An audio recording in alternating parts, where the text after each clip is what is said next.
Start. प्रकरण के संक्षिप्त तथ्यानुसार परिवादिया संतोष ने एक परिवाद न्यायालय में इस आशय का पेश किया कि दिनांक 1/3/2016 को शाम के 5 बजे की बात है। परिवादिया अपने खेत से बकरियां चराकर वापस घर आ रही थी।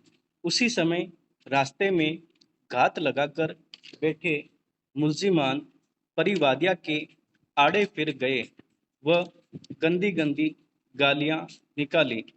मुलजिम ने परिवादिया की लज्जा भंग करने की कोशिश की और परिवादिया के साथ छेड़छाड़ करने लग गए, जिससे परिवादिया की लज्जा भंग हुई।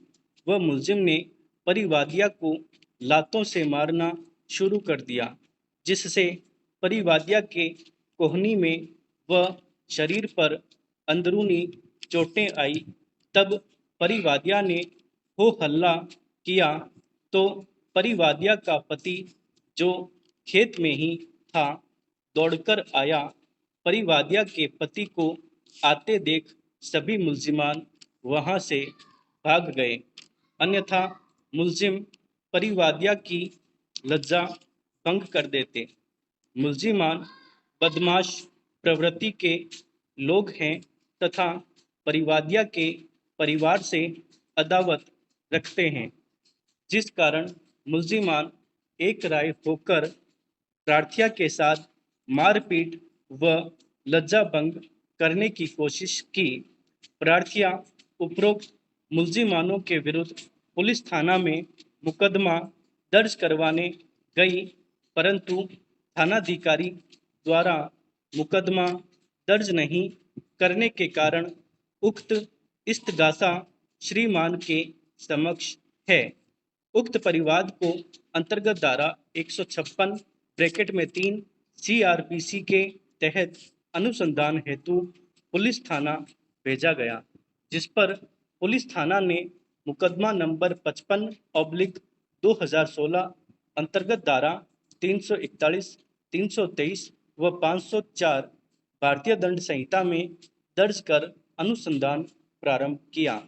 बाद अनुसंधान मामला झूठा घटित होना पाया गया, जिस पर FR संख्या 17 दिनांक 28/3/2016 को न्यायालय में स्वीकृति हेतु पेश की गई, जिसे न्यायालय द्वारा स्वीकार किया गया। उक्त झूठा प्रकरण पेश करने से तथाकथित आरोपी गण को शौक व क्षति हुई व न्यायालय द्वारा पुलिस का कीमती समय खराब किया गया, जो दंडनीय अपराध है। अतः परिवादिया मुलजिमा संतोष के विरुद्ध धारा 182 CRPC अपराध बनना पाए जाने पर मुलजिमा संतोष उर्फ कमोदनी के विरुद्ध धारा 182 CRPC में प्रसंज्ञान लिया गया। बहस चार्ज सुनी गई। मुलजिमा को आरोप अंतर्गत धारा 182 CRPC की मौखिक विशिष्टियां सुनाई व समझाई गई तो मुलजिमा ने आरोपित अपराध से इनकार कर अन्वीक्षा चाही। साक्ष्य अभियोजन में साक्षी PW गंगाराम PW 2 प्रेम सिंह के बयान लेखबद्ध करवाए तथा प्रलेखीय साक्ष्य में प्रदर्श P1 चाक FIR प्रदर्श P2 FR को पेश कर प्रदर्शित करवाए गए। अभियुक्ता का परीक्षण अंतर्गत धारा 313 दंड प्रक्रिया संहिता किया गया, जिसमें अभियुक्ता ने अपने विरुद्ध आई साक्ष्य को गलत होना बताते हुए स्वयं को निर्दोष होना व झूठा फंसाए जाने तथा पुलिस के द्वारा बेईमानी पूर्वक मुलजिमान से मिलकर FR पेश करने का कथन किया। बहस अंतिम सुनी गई। बहस में विद्वान अभियोजन अधिकारी का तर्क है कि पत्रावली पर उपलब्ध दस्तावेजी व मौखिक साक्ष्य से अभियुक्ता के विरुद्ध आरोपित अपराध संदेह से परे साबित है। अतः अभियुक्ता को दोष सिद्ध घोषित किए जाने का निवेदन किया, जिसके विरोध में विद्वान अधिवक्ता अभियुक्ता ने तर्क दिया है कि प्रकरण में परीक्षित गवाहन के मध्य गंभीर विरोधाभास विद्यमान है। पुलिस मुलजिमान से मिलकर गलत व फर्जी एफआर पेश की है। परिवादिया के साथ घटित घटना सत्य व सही है। अंत में अभियुक्ता को दोष मुक्त किए जाने का निवेदन किया। उक्त अवधार्य बिंदु के संबंध में अभियोजन पक्ष द्वारा कुल 2 गवाहन को परीक्षित करवाया गया। गवाह PW1 गंगाराम ने अपनी मुख्य परीक्षा में कथन किए हैं कि दिनांक 16/3/2016 को वह पुलिस थाना में थानाधिकारी के पद पर था। उस दिन FIR प्रदर्श P1 उनके द्वारा दर्ज कर उस पर A से B हस्ताक्षर किया। FIR दर्ज करने के बाद अनुसंधान प्रेम सिंह HC को सुपुर्द किया था, जिन्होंने बाद अनुसंधान आरोपी मदन लाल व शोभाराम के विरुद्ध झूठा प्रकरण होना बताया, जिसके आधार पर गंगाराम ने FR प्रदर्श P2 पेश की थी। उक्त FR स्वीकृत होने पर परिवाद प्रदर्श P3 पेश किया, जिस पर A से B उसके हस्ताक्षर है। जिरह में गवाह ने इस सुझाव को सही बताया कि उसने उक्त प्रकरण में अनुसंधान प्रेम सिंह HC के करवाया था, जो उसके अधीनस्थ में था।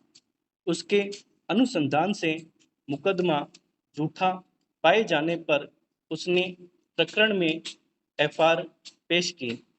गवाह PW2 प्रेम सिंह ने अपनी मुख्य परीक्षा में कथन किए हैं कि दिनांक 16/3/2016 को वह पुलिस थाना में HC के पद पर थे।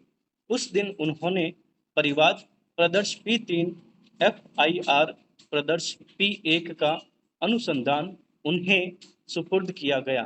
बाद अनुसंधान उन्होंने प्रकरण नतीजा अदम वकू झूठ में दिया था। न्यायालय ने FR स्वीकार की थी, जिसका आदेश प्रदर्श P4 है। उभय पक्षों के तर्कों पर मनन किया, संबंधित विधि का अध्ययन किया गया, पत्रावली का ध्यानपूर्वक अवलोकन किया गया। आरोपी गण के विरुद्ध आई साक्ष्य को देखें तो सबसे महत्वपूर्ण साक्षी PW1 रामाकिशन है, जिसने अपनी मुख्य परीक्षा में कथन किए हैं कि दिनांक 7/9/2014 को शाम 7 बजे उसकी ब्याही हुई गाय वापस नहीं आई, तो उसने लाने और उसकी पत्नी समू देवी गए तो रामविलास के बाड़े के पास के सूने बाड़े में गाय को ढूंढ रहे थे। तब प्रेमाराम व रामस्वरूप उनकी गाय को बाड़े में डाल रहे थे और इन दोनों ने इनके आड़े फिरकर मारपीट करने लगे, जो दोनों शराब पिए हुए थे। मारपीट में रामस्वरूप ने कस्सी से उसके सिर पर ठोकी तथा प्रेमाराम ने लाठी से हाथ पांव व पीठ पर मारी। उसकी पत्नी के साथ भी दोनों ने थापा मुक्कों से व लाठियों से मारपीट की। अन्य गवाह समू देवी ने भी अपने बयानों में कथन किए हैं कि उसका पति रामाकिशन रामविलास व बाबूलाल के बाड़े में उसकी गायों को देखने गए थे।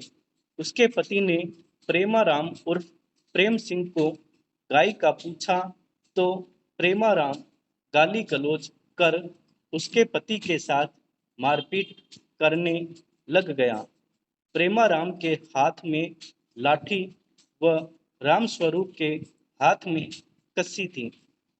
प्रेमाराम ने उसके पति के बाएं हाथ पर लाठी की चोट मारी रामस्वरूप ने कस्सी की धार साइड से उसके पति के सिर में चोट मारी, जिससे उसके पति के सिर में खून आ गया।